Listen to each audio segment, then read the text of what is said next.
Welcome to Time of Death. This video is for informational purposes only and in no way meant to glorify or condone violence. In today's video, we'll be discussing the murder of Juan Gonzalo Valenzuela.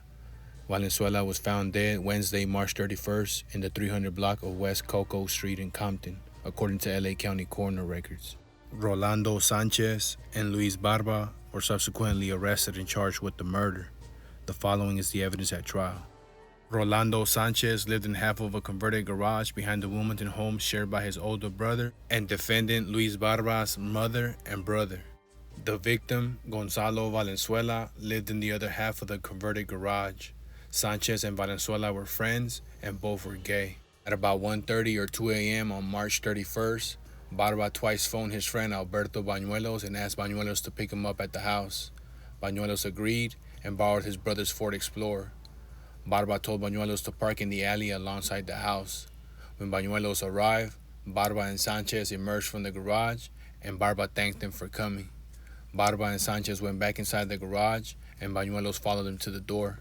He saw a body laying on the floor, wrapped in the blanket. Barba said, "We need to get rid of the body." Barba subsequently said, "He's still breathing." Barba and Sanchez looked around the garage and found some sturdy string. One of them tied the string around the body's head, then both of them forcefully pulled on the string from opposite sides of the body for 30 to 45 seconds. Sanchez said, "He's already dead, let's just go. We need to get him out of here." Barba and Sanchez then carried the body to the alley and loaded it into the Explorer. Bañuelos said he did not want to get involved, and Barba told him not to worry because he didn't have to do anything. Bañuelos said he did not want to get blood in the car. Barba said there was no blood because Sanchez had choked him out. Barba got into the driver's seat and Bañuelos got into the front passenger seat. Sanchez left for a while, then got into the back seat with a gasoline can. Bañuelos thought that Barba was a little drunk but sober enough to drive. Sanchez and Barba said they needed to get gasoline. Barba parked a block away from the gas station and told Sanchez to walk to the station so that security cameras would not depict their vehicle. Sanchez walked to the station with a gas can and returned about 5 minutes later. During Sanchez's absence, Barba thanked Bañuelos again and said that he didn't know what he would have done if Bañuelos had not shown up. After Sanchez returned, Barba drove on 2 freeways, then exited and made numerous turns on surface streets. Barba said he knew where he was going. Sanchez began acting paranoid when they got off the freeway. He said that a police car was following them and that he wanted to get rid of the body as soon as possible. Barba turned onto a street and stopped. Barba and Sanchez removed the body and placed it on the ground behind the Explorer. Bañuelos remained seated in the vehicle but looked behind him and saw Sanchez pouring gasoline on the body. Bañuelos looked away but then saw flames in the rearview mirror. After Barba and Sanchez got back into the car, Barba asked about the gas can. Sanchez said, "Don't worry, it's gonna melt with everything." Barba drove away, taking numerous turns on surface streets. He suggested that they stop to get something to eat. Sanchez agreed and Barba went through a drive-thru and he and Sanchez ordered food. Bañuelos saw Barba but not Sanchez eat. The burning body was discovered along a street across from Compton High School at about 2:10 a.m. on March 31st. It was eventually identified as Valenzuela. Numerous charred document fragments, a notebook, jewelry, and other objects were on and around Valenzuela's body. He was missing one shoe and there was a burnt corded material on the back of his head. An autopsy revealed that Valenzuela had been strangled and was dead before his body was burned.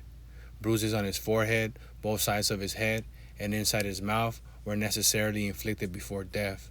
The deputy medical examiner saw no indication that Valenzuela had been strangled twice, but a second ligature applied to his neck after death would not have caused any additional damage.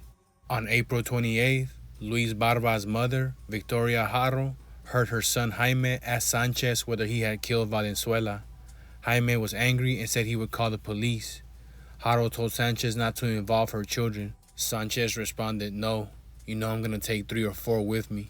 Sanchez continued, "I'm gonna take them between my legs." Haro phoned Barba, informed him that Sanchez had accused him of killing Valenzuela, and asked if this was true. Barba replied, "Mom, I just want you to know that I love you very much. Don't forget that." Rosa Valenzuela Sotelo, the victim's sister, went to the Barba Sanchez house twice in April looking for her brother Valenzuela. Sanchez told her that Valenzuela had left and Sanchez thought that he had gone to Arizona with his boyfriend. Barba phoned Bañuelos at the end of April and told him that they had to flee because Sanchez had been arrested. They went to stay with Barba's relatives in Guadalajara, Mexico. On the way there, they agreed that if they were questioned by the police, they would say that Sanchez was calling the shots and threatened them. They feared Sanchez would practice witchcraft on them, and Barba was drunk and high on the night of the murder. Bañuelos returned to the U.S. after about a month. The police went to Bañuelos' home sometime in July.